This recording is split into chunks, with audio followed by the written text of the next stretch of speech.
todos nuestros amigos que nos sintonizan en la ciudad de Guatemala principalmente, pero también a nuestros amigos de Perú, Lima, Salvador, California. Un cordial saludo este miércoles 14 de julio del año 2021. Les damos la más cordial bienvenida a nuestro estudio sobre el Evangelio de Juan. Y estamos emprendiendo este día el estudio número 56. Ya llevamos 56 semanas, más de un año en este precioso Evangelio. El tema de hoy es noga. Noga es una palabra que puede sonar extraña, pero es necesario que empecemos a conocerla porque tiene una riqueza maravillosa. ¿Qué significa noga? Pues noga, el título mismo la define. Noga es la luz tenue. Vamos a ver de qué se trata, pero para poder verla con claridad y con la ayuda del cielo, le invito a hacer una oración. Padre que estás en el cielo, te damos gracias por este día que nos has permitido llegar a él para estudiar tu bendita y maravillosa palabra. Te rogamos que tú nos des tu gracia, por medio de tu gracia nos enseñes a conocer este tema de la luz tenue y las otras ramas que se desprendan de ella y que podamos ser enriquecidos, no solamente para tener un conocimiento adicional, sino para poder hacer mejor el cumplimiento del propósito por el cual vivimos y existimos. Te lo pedimos en el nombre de Jesús. Amén. Muy bien. En este capítulo que estamos estudiando del Evangelio de Juan, es decir, el capítulo 12, encontramos en los versículos 21 al 23 la solicitud de unos griegos que estaban de visita en esta fiesta en Jerusalén, en la fiesta de la Pascua, que habían venido a adorar. Seguramente eran conversos, pero oyeron hablar de Jesús y entonces le plantean a Felipe el deseo de conocerlo. Y nos parece extraño que el Señor, en lugar de decirles, no quiero conocerlos, o decirles, sí, está bien, Él da un discurso que comienza en el versículo 23 y concluye en el versículo 33, que pareciera que no tiene nada que ver. Pareciera que la respuesta a los griegos se quedó sin contestar, pero no es así. Al contrario, esa respuesta, esa solicitud nos permite a nosotros a lo largo de los siglos, después de 2000 años casi, tener una enseñanza que podríamos decir que es magistral, monumental, que concluye, como dije ya, en el versículo 33. Veamos de qué se trata esta enseñanza. Juan capítulo 12, 31 dice, ahora es el juicio de este mundo. Ahora el príncipe de este mundo será echado fuera. ¿Qué significa este versículo de que el príncipe de este mundo será echado fuera? Pues tenemos que reconocer que se trata de la serpiente antigua, Satanás, el diablo. Esos son los nombres con los cuales le hemos conocido. Y cuando dice que será echado fuera, no estamos pensando que será echado fuera del cielo. Eso podría ser un pensamiento fácil, pero erróneo. Nos llevaría a tener algunas conclusiones muy equivocadas. Pensar, por ejemplo, que la serpiente antigua está en el cielo, pero eso contradiría espectacularmente las enseñanzas de las Escrituras, especialmente las enseñanzas del Señor Jesús, que en otra parte del Evangelio dice que nadie subió al cielo, porque nada impuro puede subir al cielo, sino el que descendió del cielo, es decir, Él vino del cielo a hacer una obra a la tierra, la obra de redención. De manera pues que Satanás no puede estar en el cielo, estuvo en el cielo desde su creación hasta que se halló en el maldad y levantó una rebelión acarreando a la tercera parte de los seres, de los ángeles con él, pero fue derrotado y fue echado fuera. Entonces, ¿a qué se refiere la expresión del Evangelio cuando el Señor Jesús dice en Juan 12:31, ahora pues, o ahora es el juicio de este mundo, ahora el príncipe de este mundo será echado fuera? Se refiere ni más ni menos a que este príncipe fue despojado de su poder. ¿Cuál es el poder de la serpiente? El poder de la serpiente es la capacidad que tiene de oscurecer y de ocasionar caos donde quiera que él sea el jefe o que él sea el que manda. Por eso las, los habitantes de los lugares donde Él es donde no se conoce a Dios, la luz de Dios, obviamente Él es el jefe, Él es el que lleva su capacidad de caos, de poder, de oscuridad. Eso lo vemos muy claramente en el Génesis 1:2, ¿verdad? Cuando se empieza la organización de este mundo que Dios tiene en mente para darle cabida a una nueva raza que va a ser la raza humana, pero que va a vivir en este lado del cielo, no va a vivir en el cielo, va a vivir fuera del cielo en lo que le llamaríamos el no cielo o la tierra. Lo que sucede es que el no cielo o la tierra, según Génesis 1:2, es un lugar de oscuridad, dice, y la tierra o sea, el no cielo estaba desordenada y vacía, y la oscuridad cubría la faz del abismo. Esa es la naturaleza de Satanás, la oscuridad, la vaciedad, la enfermedad, el dolor, la tristeza, todo lo que puede ser el desánimo. Esa es su naturaleza, eso es lo que él sabe hacer, y eso es lo que había existido aquí por miles y miles de años, hasta que Dios decide organizar en 6 días un universo con estrellas, con soles, con un planeta, y en el centro de ese planeta un lugar paradisíaco, un huerto, y poner ahí a su creación llamada la humanidad. Ahora, sabemos que hubo una intervención de la serpiente, un engaño, y le dio muerte a nuestros primeros padres. ¿Qué quiero decir con que le dio muerte? Destransmitió su naturaleza, los cegó, los dejó en oscuridad y los sacó del cielo, los sacó del lugar de la luz donde se encontraba el árbol de la vida, y ahora la humanidad está de este lado, y es donde se describe la situación de la humanidad con aquella palabra tan exacta que dice: por cuanto todos pecaron, están destituidos de la gloria, de la luz, de la vida de Dios. Así, la humanidad con oscuridad, pero vemos la obra maravillosa de Dios, que Él decide venir y traer luz a este cosmos, porque dice, a los suyos vino.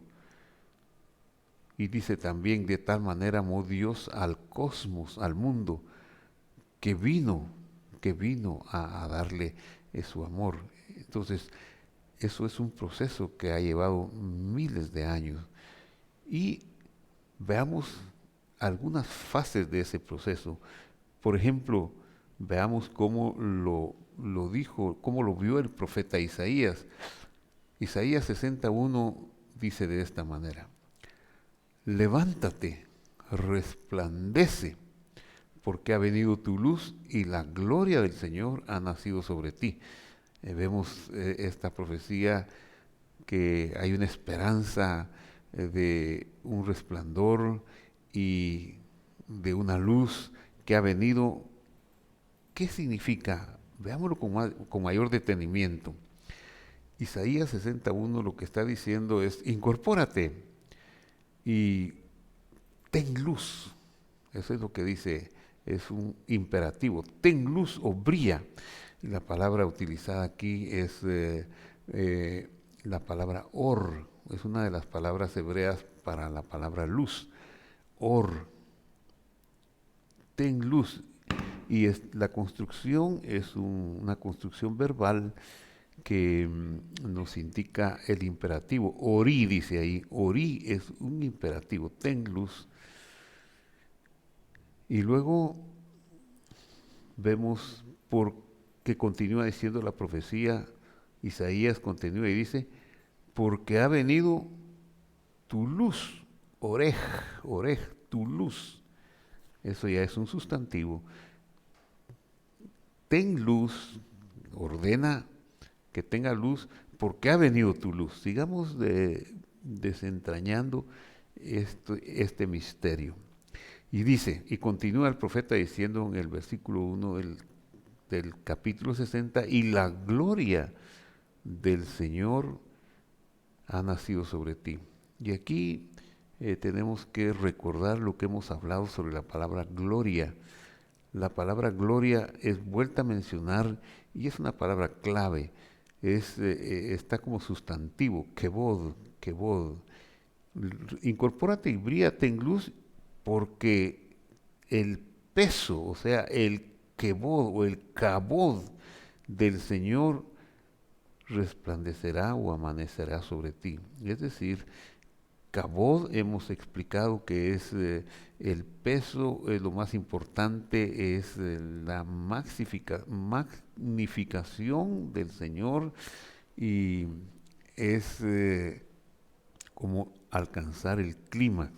Nadie más puede llegar a ese lugar de la gloria del Señor, del kabod del Señor. Es decir, por ese kabod tienes que resplandecer, incorporarte y dar luz, porque ya amaneció sobre ti esa luz. El versículo 2 del capítulo 60 de Isaías nos dice algo más: porque tinieblas cubrirán la tierra. Eso es una alusión al caos de Génesis 1:2, o de las naciones que todavía no han recibido la luz del Señor, cuya situación no es otra más que la oscuridad y las tinieblas que están cubriéndoles. Y densa oscuridad sobre los pueblos, y eso hace que los pueblos vivan en infelicidad, en ignorancia, en idolatría, ignorando a Dios, ignorando su bondad, con demasiados deseos de buscar lo divino, pero un poquito equivocados, donde se, eh, se le da más importancia a otras cosas como la culpabilidad o eh, el poder de la fuerza, la injusticia, etcétera, etcétera. Entonces, ese es el poder de las tinieblas. Pero para aquellos que Dios está llamando, aquellos que les está diciendo: incorpórate y resplandece, dice la segunda parte del versículo 2 de la profecía: pero sobre ti amanecerá el Señor y sobre ti aparecerá su gloria. Analicemos esto. Pero sobre ti amanecerá, es decir, resplandecerá el Señor, o sea, su peso de gloria será visto. El poder de Él que nadie puede evitar será visto. Y en Isaías 63 está relacionado con la petición de los griegos. No nos olvidemos pues que habíamos dicho que pareciera que no les contestó a los griegos. Queremos ver a Jesús y Él da un discurso, pero no se muestra ni les dice. No los ha ignorado. Lo que está haciendo es decir que su luz viene a los griegos, y viene no solo a los griegos, de hace 2000 años que querían verlo, sino a nosotros en los últimos tiempos, en la distancia de los 2000 años y en los confines de la tierra en relación con donde se dio este diálogo. Para nosotros es ese discurso, es ese deseo de Dios y es ese amor de extendernos su luz. Por eso decimos que el versículo de 63 de Isaías está relacionado con la petición de ellos hecha en Juan 12, 20, 21. Porque dice, y acudirán las naciones a tu luz. Es decir, los griegos, no era el interés del Señor solamente el grupo de personas, no sabemos si llegaban a 20 o si eran 10 o si eran 3, no lo sabemos. Unos griegos, dice la Escritura nada más. Pero sea que haya sido un grupo pequeño o, o grande, lo cierto es que no podría compararse con los millones de personas que vivirían en el futuro durante 2000 años. Porque aquí dice que la luz del Señor, la revelación del Señor, la gloria del Señor, recordemos que dice ahí que hasta que fue glorificado, o sea, hasta que la gloria, hasta que pudimos entender cuál era la gloria del Señor, entonces los discípulos entendieron muchas cosas que le habían hecho y que habían dicho de él. Y ahora podemos entender que por ser él glorificado, la luz de él vino a nosotros. Y acudirán las naciones, todas las naciones, ahora ya no son solo los griegos, todas las naciones del este, del oeste, del sur y del norte acudirán a tu luz y los reyes al resplandor de tu amanecer. Comentemos este versículo 3 que es muy importante. Y acudirán, es decir, las naciones Goim, los Goim, acudirán y los reyes al resplandor. Y aquí es donde viene la palabra que hemos utilizado en el título de esta enseñanza, Noga. Los reyes acudirán al resplandor, o sea, a la luz tenue de tu amanecer. Expliquemos un poquito más. Noga, ¿qué es Noga? ¿Qué es esa luz tenue? Es un pequeño brillo que despunta y que representa las dos grandes manifestaciones de la luz que se señala en la profecía de Isaías, que veremos enseguida en el capítulo 62, versículo 1. Pero, ¿qué pasa si una persona está en la oscuridad por mucho tiempo? No se le puede exponer a una luz muy brillante. Se va a quedar enceguecida. No va a poder ver.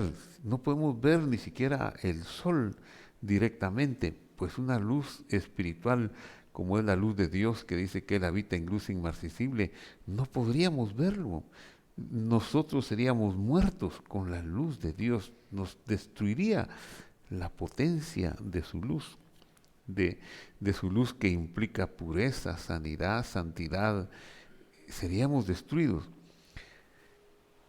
Esa es la razón por la que el Señor no vino con su gloria manifiesta, con todos sus atributos a esta tierra. Esa es la razón por la que Él se disminuyó. Él disminuyó su honra a la expresión mínima de la vida. ¿Y cuál es la expresión mínima de la vida? Pues la semilla. Y en forma de semilla, con todos los atributos de la semilla, de un potencial de lo que ha de ser como una semilla de mango, que la semilla la vemos, pero no vemos más que algo que pesa en la palma de nuestra mano, muy poco. No le vemos las ramas, no le vemos el fruto, no le vemos la altura de ese árbol, pero si lo ponemos en la tierra, llevado el tiempo que tiene un árbol de mango de crecer, vamos a ver un frondoso, hermoso y fructífero árbol. De la misma manera, el Señor se disminuyó a la expresión mínima de una semilla para venir y desarrollarse en el vientre de una mujer, la Virgen Miriam o María, y de ahí tomar nuestra culpa y tomar nuestro pecado al portar la sangre de la humanidad y llevarla consigo para finalmente pagar el precio del pecado con la muerte en la cruz del Calvario al ser colgado en el madero. Entonces, todo el tiempo que lo vimos naciendo o a los 12 años en Jerusalén, o en el bautismo en el Jordán, o en Galilea haciendo milagros y enseñanzas, era una luz, pero era una luz tenue, era un pequeño resplandor, pero ya era la luz de Dios, la luz que atraía a los griegos, por ejemplo, la luz que atraía multitudes para escucharle y que lo seguían por los montes, lo seguían por el lago, cruzaban o viajaban alrededor del lago a pie para encontrarlo al lugar a donde fuera, porque esa luz ya significaba mucho. Noga pues viene a ser ese pequeño brillo con que empezamos a ver a Dios, y es que así es la luz del Evangelio, va siendo una luz tenue y vamos creciendo hasta alcanzar la estatura del varón perfecto. No la hemos alcanzado. Ni siquiera Pablo se dio la satisfacción de decir, ya lo alcancé. Él dijo, no que lo haya alcanzado todo, sino que prosigo al blanco para alcanzar la estatura del varón perfecto. Noga pues es la disminución o la luz de Dios mostrada de manera que no nos quedemos ciegos, de manera que podamos empezar a ver, y en la medida que vayamos viendo, pues sí, vamos a ir conociendo mejores cosas, más luz, mucho más luz de la que comenzamos al principio. Decía un cántico antiguo, comencé a vivir al dar mi corazón, y seguía diciendo, pero hay más, mucho más que ese primer amanecer. Muy bien, sigamos entonces. El versículo 1 del capítulo 62 dice, siempre el profeta Isaías dice, por amor a Sión no callaré, por amor a Jerusalén no descansaré, hasta que salga como un resplandor su justicia y su salvación se encienda como una antorcha. Aquí hay una riqueza extraordinaria que vamos a analizar enseguida. Hasta que salga como un resplandor, de nuevo es Noga. Por amor a Sión, Dios ha seleccionado a Abraham, a su descendencia, a Sión, eso no lo podemos negar. Jerusalén es Sión, el monte de Sión, ahí estaba el templo, ahí fue donde se puso la luz, ahí fue donde se cerró el drama de nuestra salvación, fue en el monte Gólgota, enfrente del templo, pero en el área de los montes de Moria, como fue dicho a Abraham en su oportunidad. Entonces, dice la profecía, hasta que salga como un resplandor, Noga, el resplandor tenue, así va a salir su justicia. ¿Y cuál es su justicia? Su justicia es el Mesías. El Mesías, Él es como está escrito, y dice, Él mismo llevó nuestros pecados en su cuerpo sobre el madero, para que nosotros, muertos a los pecados, vivos a la justicia, porque Él cargó sobre sí mismo nuestros pecados. El nombre con que el Señor vino a la tierra fue el nombre Yud-Hei-Vav-Hei, traducido Jehová en muchas de las Biblias castellanas, pero que no tiene una traducción realmente. Yud-Hei-Vav-Hei tiene 4 letras, y el ángel le dijo en Mateo 1:21 a José, su padre, que le pusiera Jesús, Jesús, pero el ángel no usó el nombre Jesús, porque el nombre Jesús nosotros lo tenemos desde hace 200, 300 años, debido a su viaje del idioma hebreo a nuestro idioma y a las variaciones que ha habido en los idiomas, especialmente en el idioma castellano. Entonces, el nombre que el ángel le dijo a su padre José que le pusiera fue Yehoshua, que son 3 letras del nombre inefable, del nombre del juicio, Yud Hei Vav Hei, porque el juicio Él lo cargaría sobre sí, él haría la justicia, porque Él es, hasta que la luz de su justicia salga, es hasta que Él cargara con nuestros pecados y Él llevara nuestros pecados. Entonces, dice aquí, hasta que Él salga como un resplandor, como un noga, hasta que salga, perdón, como un resplandor, como noga, resplandor tenue, su justicia, o sea, se manifieste la misión del Mesías. Este pasaje de Isaías 60-62, los capítulos 60-62 nos hablan de la aparición de la luz, la cual tiene 2 etapas. La noga, que es la luz tenue, y la otra que arde, eso es Baar. Baar, es la siguiente etapa. La primera es noga, la siguiente es Baar, y luego dice que arda como una antorcha, es lapid. Esa es la tercera etapa, y ese es el secreto. Pero todo tiene que comenzar con noga, tiene que comenzar con la luz tenue, si no, nosotros no podríamos percibirla, nosotros seríamos destruidos. Entonces, lo dicho por el profeta Isaías acerca de la venida de la luz tiene relación con el hecho relatado en Juan 12:31. ¿Por qué? Porque dice, ahora es el juicio de este mundo, ahora el príncipe de este mundo, de este cosmos, será echado fuera.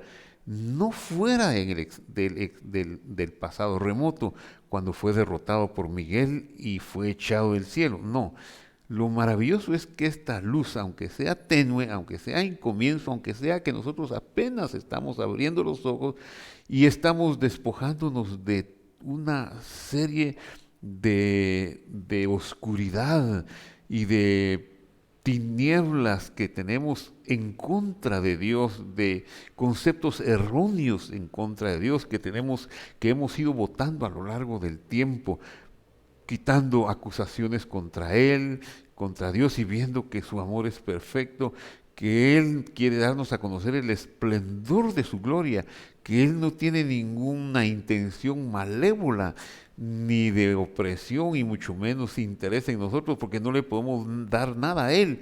Él nos quiere dar todo, Él solo necesitamos como ampliar nuestra capacidad de recibir su luz.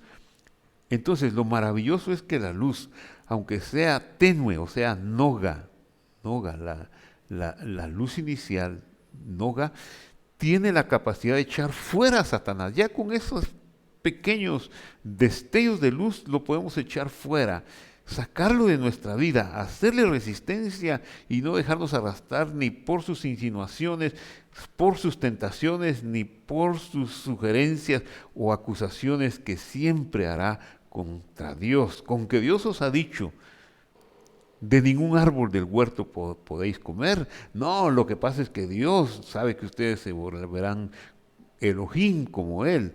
Acusaciones, pero nosotros ya lo podemos parar y le podemos decir, escrito está, no tentarás al Señor tu Dios, échate aquí, fuera de aquí, Satanás. Ya esa luz nos da la capacidad de conocer que el nombre de la justicia, el nombre de Yehoshua, el nombre de Jesús nos da la capacidad de echarlo fuera. Además, esta luz incluye a todas las naciones, ya no solo a los griegos, no solo a los judíos, pues el manto de oscuridad ha estado sobre todo el mundo, sobre todas las naciones. Y por eso, cuando estaba por agotarse la luz del Señor en medio de su pueblo, y Satanás pensaba que podría dominarlo todo, es cuando resplandece aquel quien es la luz. Y eso lo podemos ver cuando Pablo le escribe a Timoteo y le dice en 2 Timoteo 1:9, Él, refiriéndose a la luz del Señor Jesús, Él nos salvó y llamó con llamamiento santo, no conforme a nuestras palabras, sino según el propósito suyo y la gracia que nos fue dada. Verso 9, en Cristo Jesús antes de los tiempos de los siglos. Ese es el amor de Dios. De tal manera amó Dios al mundo que dio a su Hijo unigénito. Él hizo el plan antes de que Satanás ideara la tentación en el huerto.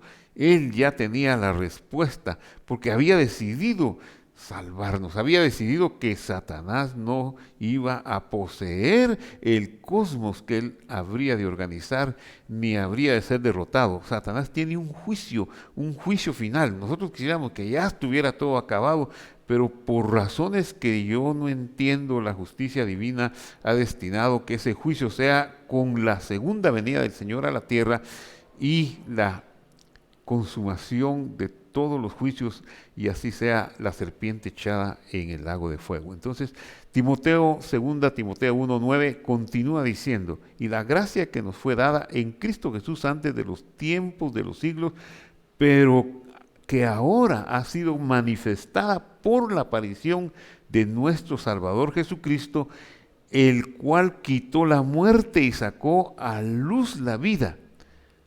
La muerte es parte de la oscuridad.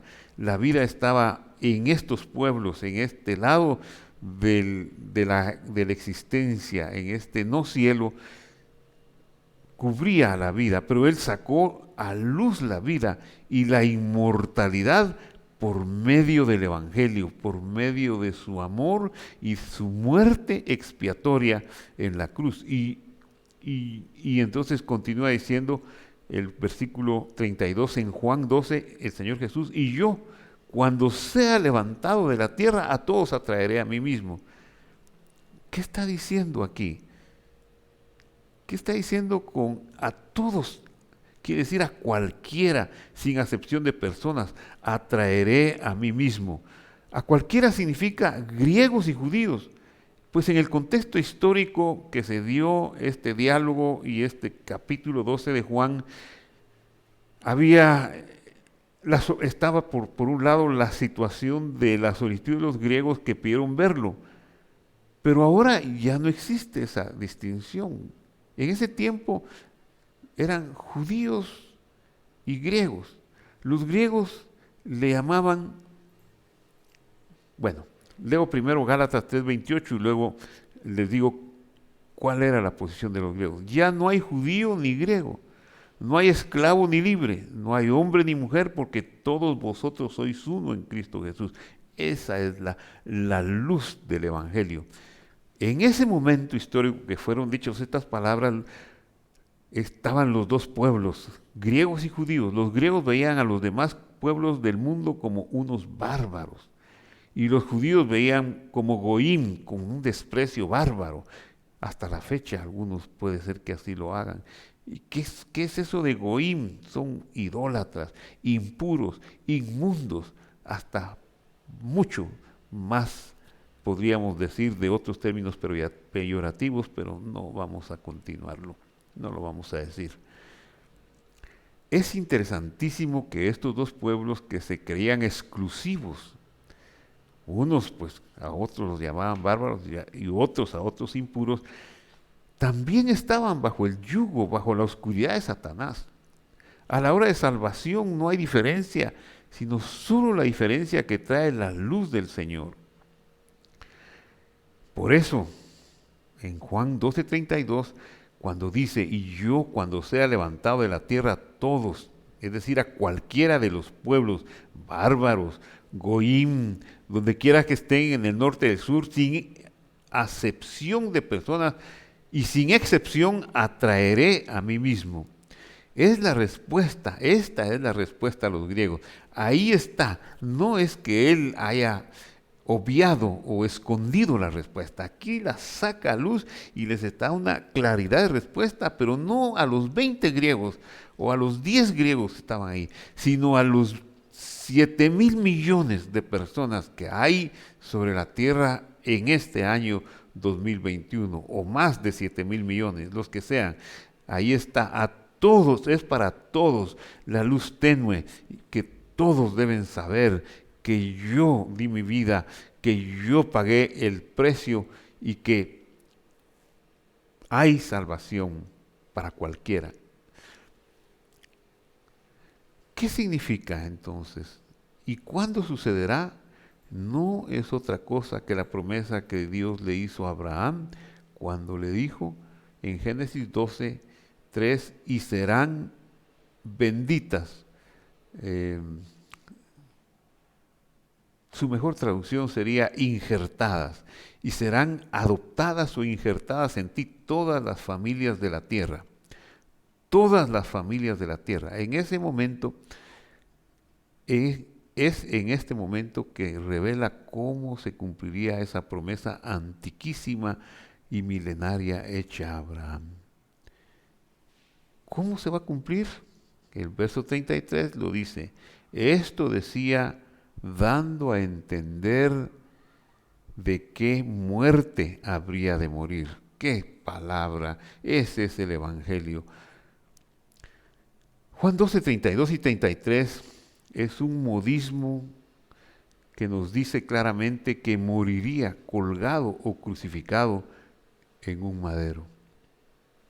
Nuestra muerte es debida a nuestro pecado, es causada por nosotros. En cambio, la muerte de Él es un acto voluntario debido a su amor, entrañable por su universo, por toda su creación que organizó en los 6 días que se relata en Génesis 1, donde la cúspide de su creación es la creación del hombre, de Adán y Eva. Es decir, en este cosmos donde nosotros, la humanidad, somos lo más importante. No es que Dios murió propiamente, sino que mejor podríamos llamarla el silencio de Dios. O como dice el profeta Isaías, miremos cómo lo dice él. Dice Isaías 53:7, hablando de ese periodo después de que Él fuera levantado en la cruz del Calvario y después de que Él derramara su sangre, la sangre humana que portaba, donde dice, sin derramamiento de sangre no hay remisión de pecados. Angustiado Él y afligido no abrió su boca, como un cordero fue llevado al matadero, como una oveja delante de sus trasquiladores, enmudeció y no abrió su boca. Es decir, la muerte de Dios no es otra cosa más que la sabiduría de Dios, la sabiduría de lo alto, que es llamada piedra. ¿Por qué es llamada piedra la sabiduría de lo alto? Porque calla y porque sostiene todo. Como dice el Salmo 118, te alabaré porque me has oído y me fuiste por salvación. La piedra que desecharon los edificadores ha venido a ser cabeza del ángulo. De parte del Señor es esto, y es cosa maravillosa a nuestros ojos. Este es el día que hizo el Señor, nos gozaremos y alegraremos en Él. Entonces, concluyendo, Dios silenció durante 3 días y 3 noches, hasta que la última gota de sangre, estando en ese sepulcro, salió de su cuerpo. Entonces Él cayó.